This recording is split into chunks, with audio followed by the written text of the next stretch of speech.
Hi guys, welcome back to my YouTube channel, and as you know we have our cockatiels here, which is over 3 weeks, and as you can see I'm going to prepare a little bit food for our new baby cockatiels. As you can see there are two here we have.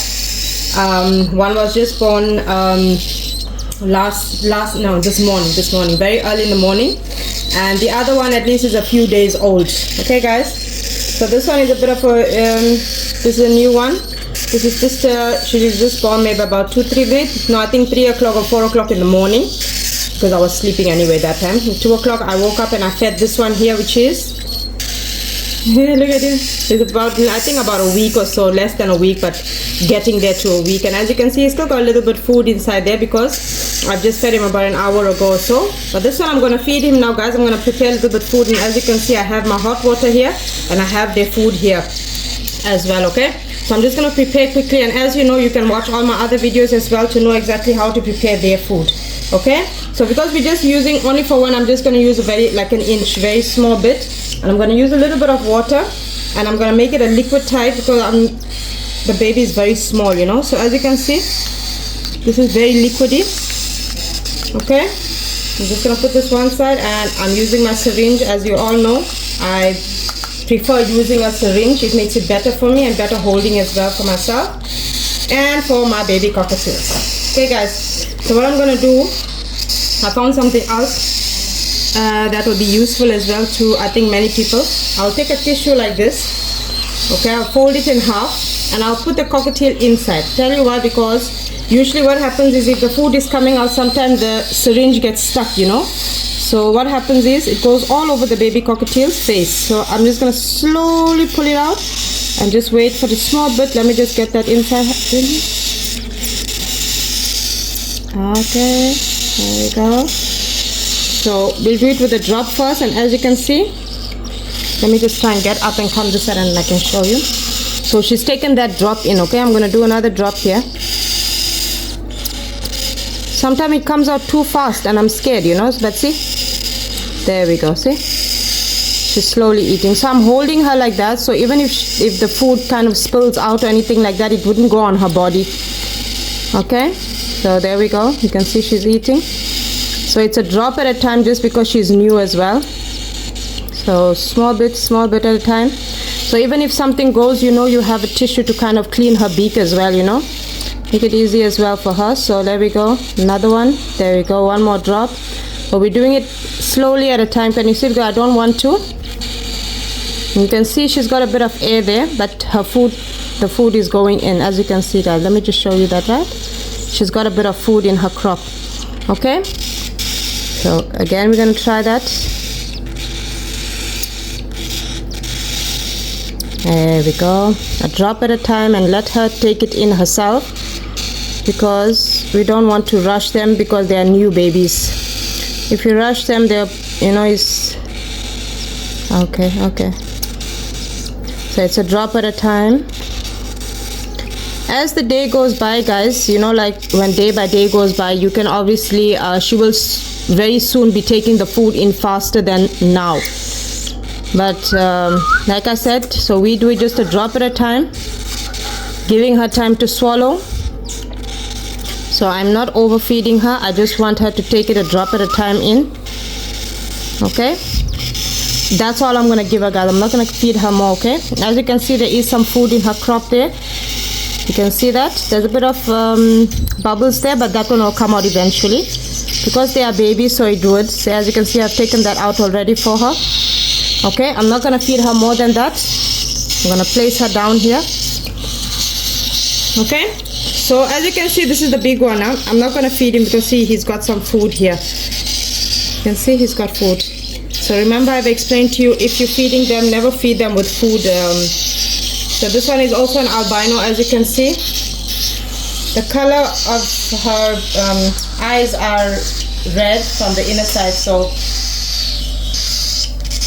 because they are light color, you can see, you can make out, and you can make out this one has black eyes. Okay guys, so I'm thinking if I should feed these ones here just a little bit, but they have a bit of food there. I want to feed them. Why? Because it will make it easier for me even if I do feed them now. but they do have food, and it's after 3-4 hours, maybe even 5 hours that I will feed them again. But see, this one is almost finishing. As you can see, guys, see this one here, over 3 weeks. As you can see, the feathers are coming out nicely. It's got a bit of white and yellow, and this is an albino. As you can see, she has red eyes as well, and her cheeks are coming out. You can see the colors coming out in her cheek as well. Which one like? Oh, yeah. Okay, guys, as I was explaining, this one is the albino. I will pick up just now and show you, but let me just finish. I'm just doing this so I can show you the consistency of the food that I'm feeding them at this age. Obviously, over 3 weeks, it needs to be a little bit thicker, not very thick, guys, because then you can make them constipated, right? And what happens is, usually if they are constipated, they won't be able to pass out the food. So I'm just gonna feed them a little bit, guys, you know, just so I can show you guys, obviously at this age, what you're gonna feed them. Okay, I'm gonna pick this one up again.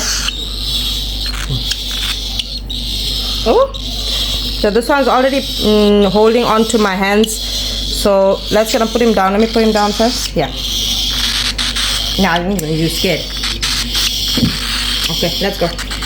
Okay, sit here, come a little bit closer here. Yeah, so this is the albino one. As you can see from her eye color as well, she's nice and red as well. You can just make out, especially when they are babies as well, you know. So here we go, guys, you can see, and they eat more faster than if you would be feeding the babies, and you can see the way he's moving his wings as well.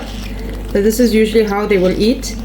I'm not going to feed them a lot, I explained that as well. I'm just doing it for my viewers so that you can see exactly when I'm feeding them and how they eat. Obviously,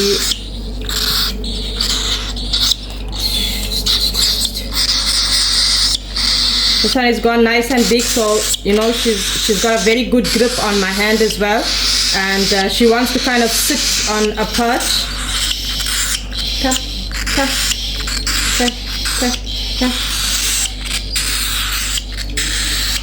Okay, so you can see that she's kind of sitting halfway on my finger, but at this age especially, guys, you can see that she's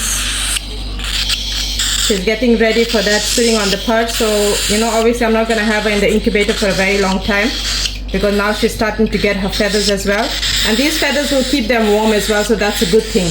Okay, guys, so when they start getting their feathers like that, please don't keep them in the incubator. They could, you know, it will be overheated for them. Okay, this one is just maybe a few hours smaller than the other one, but he seems like he's a month or so smaller than the other one. Now let's go. See, they eat nice and fast as well. Okay, so guys, as you can see, those are our cockatiels. That's how you feed them. This one is sitting, but not as sitting like the other one. And you can see his feathers as well. They're coming out black as well and yellow. I don't know exactly, but we will see eventually the color when he does. He doesn't have his cheeks as yet, but the other one does, and she has a red cheek. So I'm just waiting now for this one, as he's smaller, so we have to give him time as well. Okay, guys, so that's it. And as you can see, so babies, now we just have to continuously now wait for them as they're growing up. So it's like every hour of feeding, and every hour you will notice that their crop is obviously empty. You have to continuously feed them obviously every hour. Like the little bit bigger one, that's I think a few days, maybe 4 or 5 days before the smaller one. So now I'm feeding him maybe after every 2 or 3 hours, and it depends on me seeing his crop obviously, and if it is full or empty. Okay, guys, so let's see, if you need any tips or anything like that, you can obviously message me. You can comment on my videos, and I will try my best to kind of answer them, if it is anything relating obviously to the cockatiels and how you actually grow them up. So I think so a few times I've also got this one, like, you know, when you start giving them a bath, and obviously, you know, things like that. At this age, there's no need for you to give them a bath, and because their feathers are so small, you won't be able to give them a bath at this age, you know. So when their feathers start growing over 2 months or so like that, you will notice their feathers. And some people ask how many times a year, so that's their normal behavior, guys. How many times a year would you give them a bath?